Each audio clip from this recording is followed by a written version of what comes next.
The Church Was White, Episode 1. There was a small prairie town called Pine Haven, the kind of town where everyone knew each other.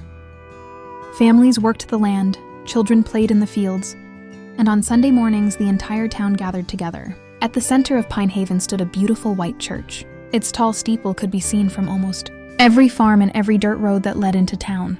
The building was clean, bright, and proud. To the people of Pine Haven, that church represented faith, goodness, and truth. If you asked anyone in town where the heart of Pine Haven was, they would point to that church. Because in Pine Haven, faith was not just something people believed, it was something they built their lives around. The church was where babies were dedicated.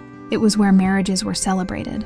It was where funerals were held when the long prairie winters took their toll.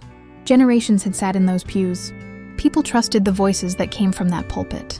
They believed the words spoken there carried authority, wisdom, and direction for their lives. But sometimes the most dangerous things in life are the ones that look the most beautiful on the outside. For a long time, no one questioned anything. Why would they? The church was white. White meant pure. White meant holy. White meant trustworthy. But beneath the quiet routines of Pine Haven, something was slowly beginning to shift. At first, it wasn't loud. It wasn't scandal. It wasn't accusations. It was something much quieter than that.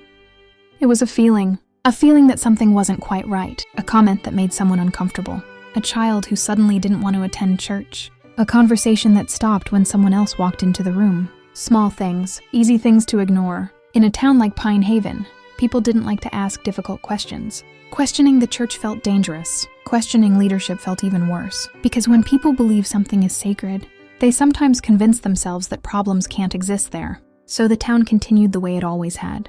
The church doors opened every Sunday morning. Families sat in the same pews. The sermons were preached, and life went on. But the truth was quietly growing beneath the surface. And the first people to notice the change were not the town leaders. They were the mothers. Because mothers notice things others overlook. They notice the fear in their children's eyes. They notice when something feels wrong in their spirit. And soon, the mothers of Pine Haven would begin asking questions that the rest of the town had been afraid to ask. And when those questions finally came to light, Pine Haven would never be the same. This is the beginning of the story called The Church Was White. Follow for episode 2. Thanks for watching.